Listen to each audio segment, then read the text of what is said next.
દેવ ભગવાન કી જય। જો બંદી છોડ સદગુરુ એટલે શું ખબર?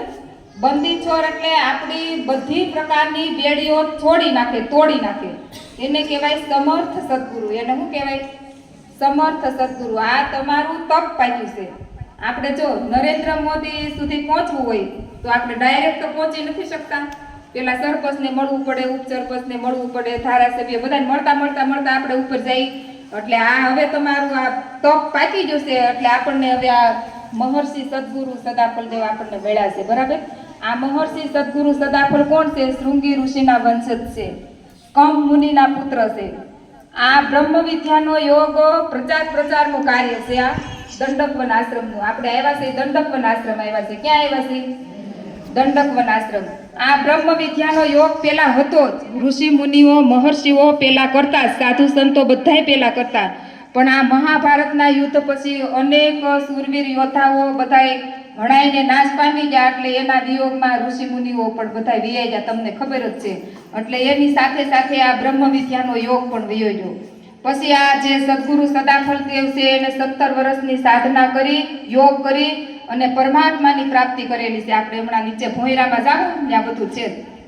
પરમાત્માની પ્રાપ્તિ કરી અને બ્રહ્મ વિદ્યાનો યોગ પાછો લાવ્યા છે। પરમાત્માએ એમ કીધું કે આ જે બ્રહ્મ વિદ્યાનો યોગ છે એ તમે દરેક મહર્ષિ સદાફલદેવને કીધું કે તમે દરેક માનવ માત્રની પાસે જાઓ અને દરેકને આ બ્રહ્મ વિદ્યાનો યોગ આપો અને દરેકને પરમાત્માની પ્રાપ્તિ કરાવો। એમ ભક્તિ તો તમે કરો છો અને હું એ કરું છું। જો આપણને ભક્તિમાં કઈ અનુભવ થાય છે, અનુભૂતિ થાય છે, આપણને કોઈના દર્શન થયા, કોઈ દેવી દેવતાનો કે કોઈ આપણને એવી કોઈ અનુભૂતિ થઈ કે આપણને કોઈ એવી શક્તિ પ્રાપ્ત થઈ નથી થઈ, એનું કારણ શું છે? એનું કારણ એક જ છે કે આપણી પાસે બ્રહ્મ વિદ્યાનો યોગ નથી, બ્રહ્મ વિદ્યાની સાધના નથી। તો આ આપણે આ જે શંકર છે, રામ છે, કૃષ્ણ છે, બધા દેવી દેવતાઓ છે, આ સાધુ સંતો છે, ગંગા સતી, મીરાબાઈ, બધા સંતો થઈ જાય, બધા શું થઈ જાય? કોઈ થાળી નથી, પૂછવા તો નથી જાય, કોઈ અભિષેક કરવા તો ક્યાંય નથી જાય। એ લોકોએ બ્રહ્મ વિદ્યાની સાધના કરી છે, બ્રહ્મ વિદ્યાની સાધના કરી, યોગ કરી અને પરમાત્માની પ્રાપ્તિ કરી છે। વર્તમાન સમયમાં આપણે પણ એ જ કરવાનું છે। તમે જે કરતા હોય એ તમે કરો, જે તમે કરો છો ભક્તિ, સેવા, પૂજા બધું જ બરાબર છે, પણ આપણું એમાં મન લાગતું નથી। લાગે છે મન? જો આપણે માળા કરીએ છીએ તો આપણું મન ક્યાં છે? ગમે ત્યાં ભટક્યા કરે છે, આપણું મન સ્થિર રહેતું નથી। એનું કારણ શું છે? કે આપણું મન જ આપણી પાસે નથી। આપણને ખબર નથી કે આપણા શરીરની અંદર આપણું મન ક્યાં છે।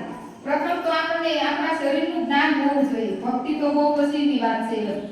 એટલે આપણા શરીરની અંદર આપણું મન ક્યાં છે એ આપણને ખબર પડી જાય તો આપણને કોઈ આવા સમર્થ સદગુરુ છે એ બતાવે કે તમારા શરીરની અંદર તમારું મન આયા છે, તમારું મન પકડમાં આવે પછી તમારી ભક્તિ હાજી। મન આપણું સ્થિર થયા વગર, ચિત્ત એકાગ્ર થયા વગર આપણે કોઈ મૂર્તિ પૂજા કે કોઈ આપણે હોમ હવન જપ તપ કાંઈ આપણે કરી શકતા નથી। કરીએ છીએ ઇન્દ્રિયો વડે કરીએ છીએ, મોઢેથી કરીએ છીએ, હાથેથી કરીએ છીએ, આંખેથી જોઈએ છીએ, કાનેથી સાંભળીએ છીએ, પણ આત્મા દ્વારા આપણું થતું નથી, કારણ કે આપણું મન સ્થિર નથી। તો હું તમને આ એક યોગ બતાવું છું, એ યોગ પહેલા તમે શીખી લો, પછી હું તમને આગળ થોડી વાત કરું, બરાબર?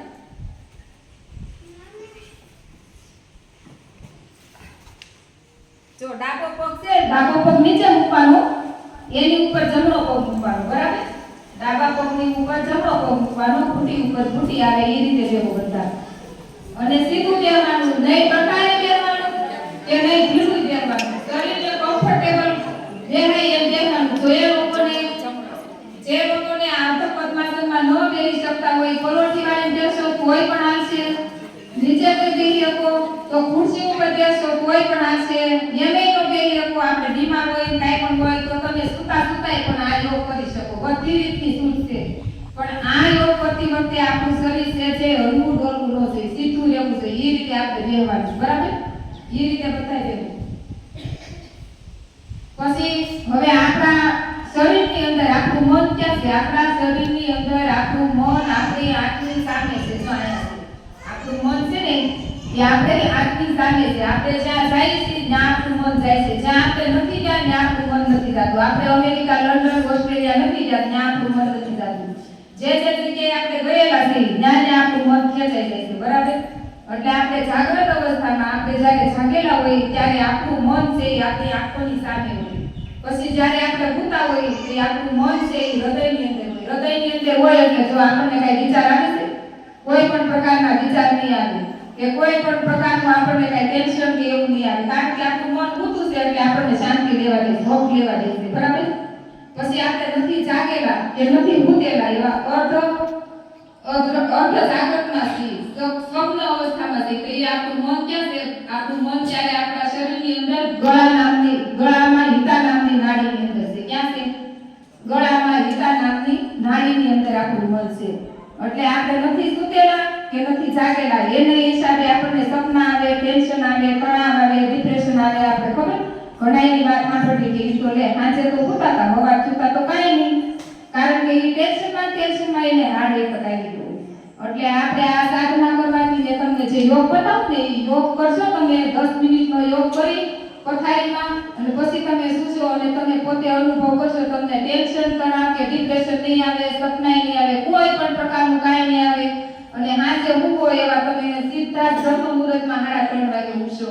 એનું કારણ કે તમને નીંદર પૂરી થઈ ગઈ, કારણ કે યોગ કરવાથી તમારામાં જે હતું કચરો એ બધો ધીરે ધીરે ઠલવાઈ જાય. એટલે તમને સ્વપ્ન આવે કે ટેન્શન આવે કે વિચાર આવે એવું થાય ને, જેવા કૂવો એવી તમને નીંદર આવી જાય. ત્યારે આપણે 8 કલાક પથારીમાં હોઈએ તો આપણને નીંદર કેટલી હોય? ફક્ત 4 કલાકની છે. બીજા 3 કલાક કેમ જાય? 3 કલાક આપણને વિચારમાં, સપનામાં કે ટેન્શનમાં વ્યા જશે, બરાબર. એટલે આખો સમય બગડે છે. એટલે કહેવાનું એમ છે કે જ્યારે તમે હુઓ ત્યારે યોગ કરીને પૂજો, અને જ્યારે તમે ઉઠો ત્યારે નાવા ધોવા બ્રશ કરવાની કાંઈ જરૂર નથી. ઉઠો એટલે તમારે સીધું ઉઠી જવાનું.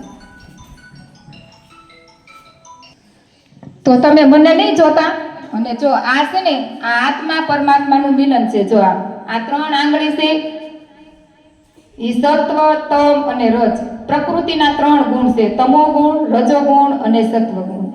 એટલે આ 3 ગુણ પ્રકૃતિના છે. એ આપણે ભગવાનને કહેવાનું છે, પરમાત્માને, કે આ 3 ગુણ તમે લઈ લો અને મારા આત્માનું પરમાત્મા સાથે મિલન કરાવી દો, બરાબર. એટલે આને કહેવાય યોગ મુદ્રા.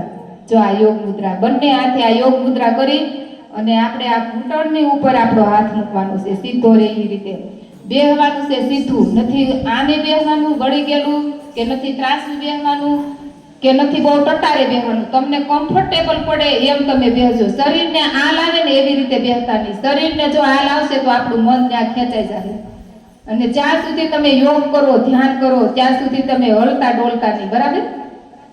પછી તમે મને નહીં જોતા, અધ ખુલ્લી આંખે તમારે તમારા નાકની દાંડીએ જોવાનું છે. મને નહીં જોતા, તમે આંખ ખુલ્લી રાખશો તો આ બધું દ્રશ્ય દેખાણા કરશે, અને જો આંખ બંધ રાખશું તો આપણને અંધારું દેખાય. એટલે અધ ખુલ્લી આંખે આપણે જોવાનું છે. ક્યાં? આપણા નાકના ટેર અહીંયા જ જોવાનું છે. મને નહીં જોતા, પોતપોતાના આગળના નાકના ટેરવે જોજો, બરાબર. બસ એ રીતે જ જોજો. હું બોલાવું એ રીતે બોલજો. 3 વખત ઓમકારનો નાદ કરી અને પછી આપણે ગાયત્રી મંત્ર બોલવાનું છે. મારી હારો જ ઓમ બોલજો. ઓ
धीमहि धियो यो नः હે પરમ પિતા પરમેશ્વર, તમે મારા પરમેશ્વર પિતા છો, સુખ દેનાર છો, દુઃખ હરનાર છો, આનંદ સ્વરૂપ છો, સમગ્ર સૃષ્ટિના સુખ આનંદ દાતા છો. હું આપનું ધ્યાન ધરું છું. આપ મારી મન અને બુદ્ધિ આપના તરફ પ્રેરિત કરો. તો તમારે સાંભળવાનું છે, ધ્યાન ચાલુ જ રાખજો. સત્ય સત્ય સે અલ